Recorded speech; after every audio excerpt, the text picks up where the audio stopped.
The Logan Power Show. Welcome, everybody. The Logan Power Show. The Logan Power Show. The Logan Power Show. He is phenomenal. The Logan Power Show. He's here to empower you and impact The Logan Power Show. The Logan Power Show. It'll be a great show. He is phenomenal. Hello, everybody, and welcome to the Logan Power Show. That is powerful. That's phenomenal.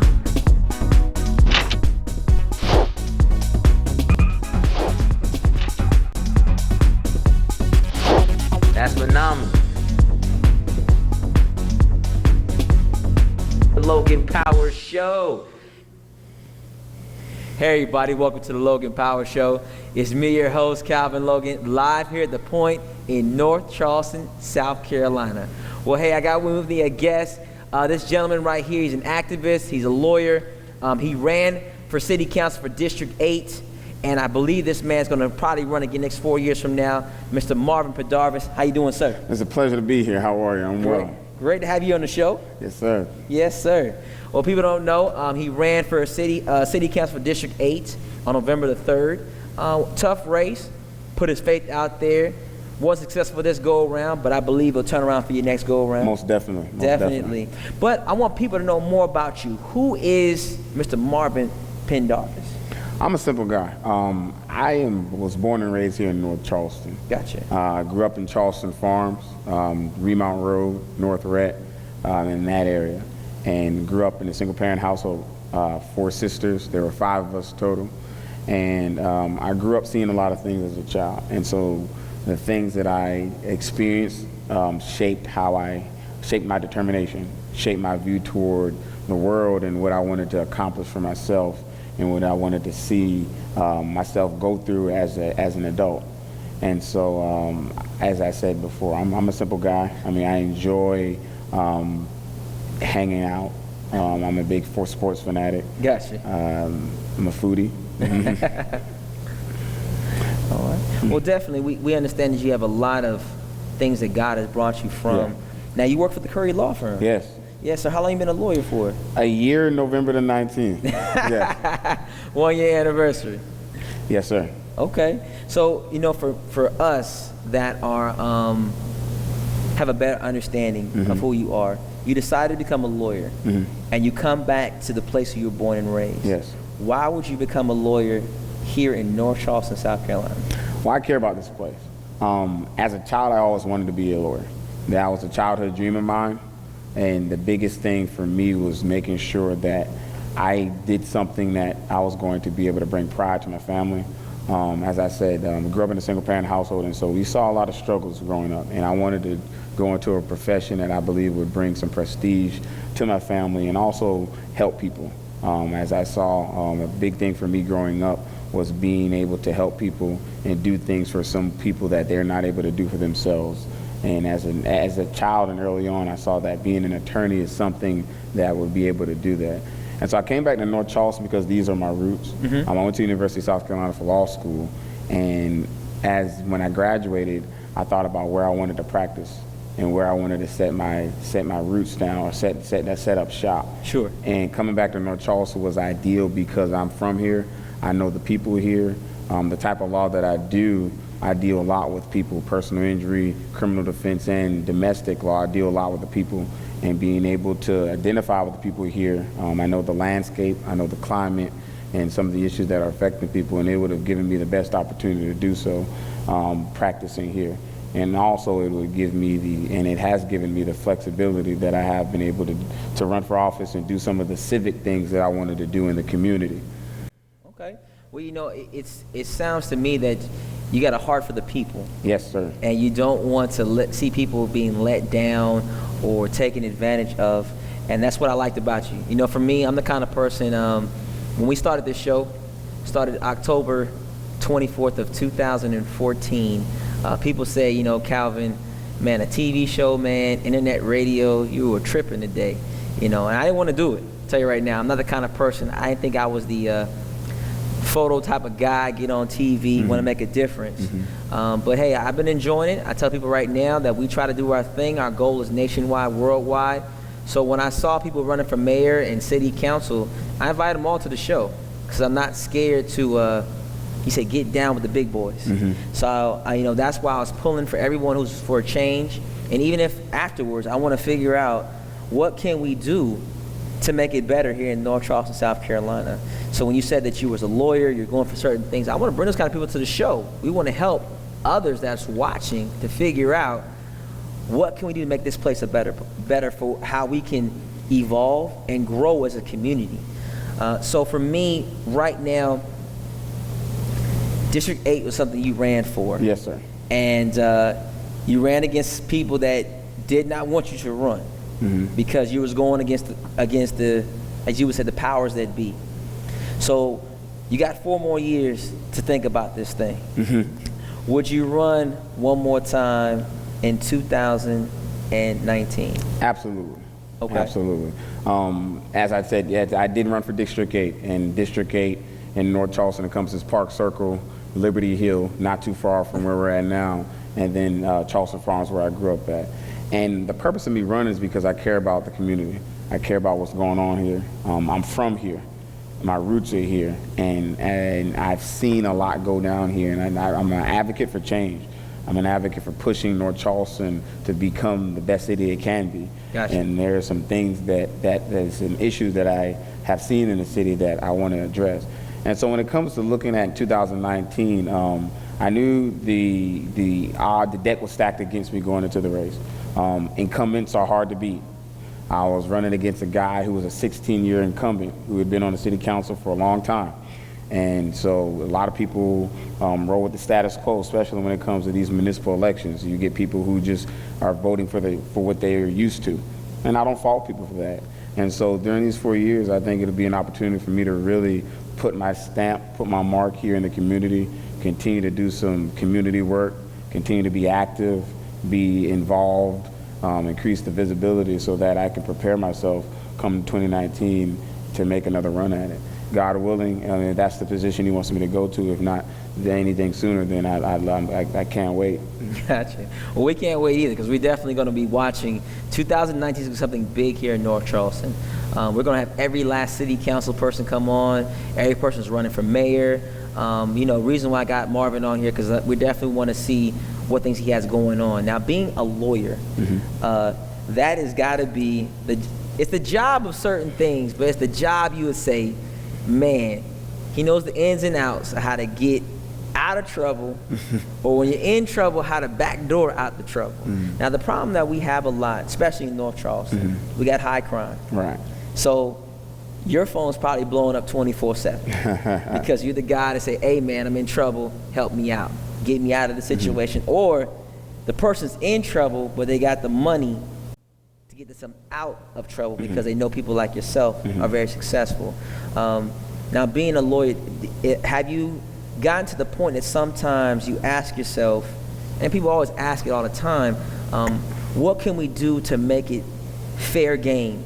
People say they cannot afford a lawyer, and they use a public defender. And what can we do to help people that that know the law? Like the law is, that's like a Bible. It's like stacks and stacks of knowing how to get what I can do, what I can't do. So what are some things you would tell some people that, say, hey, they're watching this show, they want to call you, and they say, we don't want to talk about city council. I want to talk about, legally, what can I do to become a better person or know the law? What would you tell them that's watching right now? Well, I'm a huge advocate for making sure you know your rights, whether it's in the criminal realm, whether it's in the civil realm, whether it's in the domestic realms, which are 3 areas that I deal with a lot. And those are 3 areas that affect people on a daily basis. And I'm a huge proponent for going into communities and making sure that we inform people. It was something I talked about on the city council, and it translates into my profession because I believe you have to continue to keep people informed. You have to give people the information that is going to be able to allow them to better protect themselves, to be able to be prepared when they're facing a situation. To be able to know that I can do this when I get stopped by a policeman. I cannot do this. I should not say this. I should not say that. And so when you do that and you look at North Charleston, and I'll take the criminal aspect because you did mention that, and we are in a situation where there's a high crime rate in North Charleston, and we have to talk to our community and let them know that this is what you can and cannot do. These are your rights, because a lot of people don't know. A lot of people don't know, and we have to go, whether it's in the churches, whether it's in the community events, civic meetings, talking to people as we go, just getting that information out there. At the Curry Law Firm, that's something that we do. We're huge advocates for pushing information on the people, conducting forums, letting people know that these are your rights. Doing will clinics, letting people know what you should do when a loved one is deceased, and how you should go about that whole process of probating their estate. Yeah. And little things, nuances like that affect people on a daily basis, so that people are able to be better prepared to handle these situations that they face. Oh, definitely. You know, it sounds like you have a plethora of knowledge, and people try to pick your brain all the time. Yes, sir. Because, you know, I can tell people right now, ask not, won't receive not. That's just, you know, it's a Bible principle. And for me, I'm the kind of guy, I like strategically having the right people that I know on a personal basis, so that I know how to handle every situation that I come across. Mm-hmm. Because, you know, the law it's big, but it's flexible. My father-in-law always tell me the law is like a rubber band. It can bend. You know, it can do that all the time. You know, you can't really say, well, this is like, there's no gray. No, it's gray Mm-hmm. in the law. You just got to find a loophole, you know, and you need people like this to be quite honest by your side. I'm saying right now, when you get up there in life, I know when you become the next city council member, maybe the next mayor or big time law firm for yourself, people gonna come at you from the north, south, east, and west, and try to come at you the right way and the wrong way. Now, District 8, you mentioned District 8 is something that you take strive on. Since I know 4 years we have to deal with your current city council member, you have to stand behind that person. What do you want to see happen with District 8 in your opinion? What do you want to see happen, get changed right now with District 8? Well, I want to level the playing field on District 8. I want to make sure that the neighborhoods that have been underfunded, that have lacked adequate resources, that have been underdeveloped, receive the attention that they need. That was a big platform point of mine when I was running, and it's something that I'll continue to be an advocate, even as a resident and not someone who's on council, because I think it's important that if all of our neighborhoods work, if all our neighborhoods work to the benefit of the people, then we become a better city. And so it's making sure that the people have what they need and have access to the same things that every neighborhood has. And so that's something I'm gonna continue to push forward, talk with the current administration, seeing about different projects that we can really work on to push for the change that we need in that district. Definitely. You know, do you want to push certain initiatives? Is there one initiative in particular that you would say you would want to be the leader for, or the one that be the headstrong that take us to the next level? Anything particular you want to see just done in District 8? One specific thing you have in mind, or maybe 2 or 3 things you have in mind? Well, there's one thing that sticks out the most, and it is in reference to Liberty Hill. During my campaign, I talked a lot with the residents. I got a chance to hit the pavement and talk with the people who live there, the people who've been there and who've lived there and lived through the conditions that they've been in.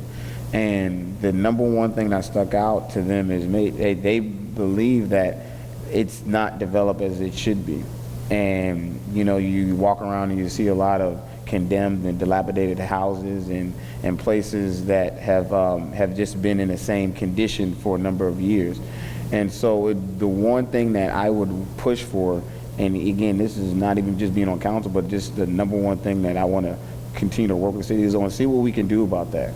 Seeing if we can continue to work on the roads in that area, continue to work on getting the sidewalk that they need, continue to push some money in there for the development, and to really increase the access to the job opportunities and the infrastructure that they need to really make it a community that is working and benefiting everyone.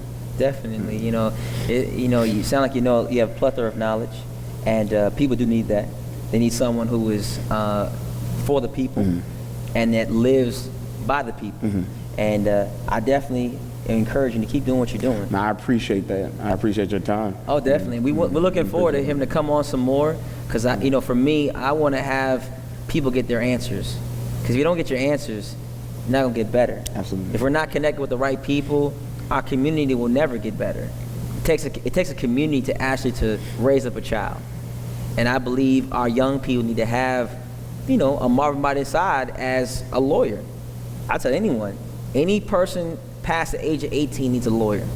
No personal family lawyer. Just straight up. That's how I look at it. Because once if you are a parent and you have a child, from high school on, stuff happens. A lot of stuff happens. But you have that family lawyer say, hey Marvin, hey, this is Calvin. Hey, my child's in something. Hey, tell me what I got. Well, hey Calvin, you can do X, Y, and Z. All right, cool. Hey Marvin, you go to court, handle that for me. I got you. So that's things that we need to keep in mind. I advocate people right now to call Mr. Marvin up. I want you to email him. I want you to ask him questions. I want you to bring him into your home and give him an opportunity, because I truly believe we need change, and I'm about that change. Well, that's all the time I got. My name is Calvin Logan with the Logan Power Show, nationwide, worldwide. I got with me one of the greatest lawyers that's going to be here in this low country, Mr. Marvin Pendarvis here. We thank you for tuning in. We'll see you on next week.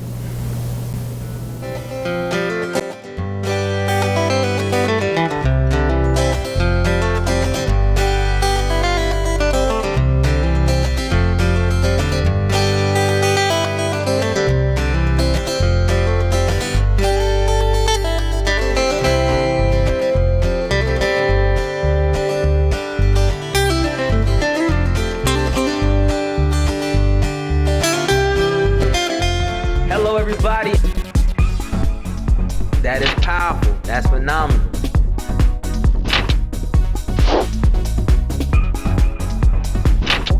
That is powerful. My name is Calvin Logan.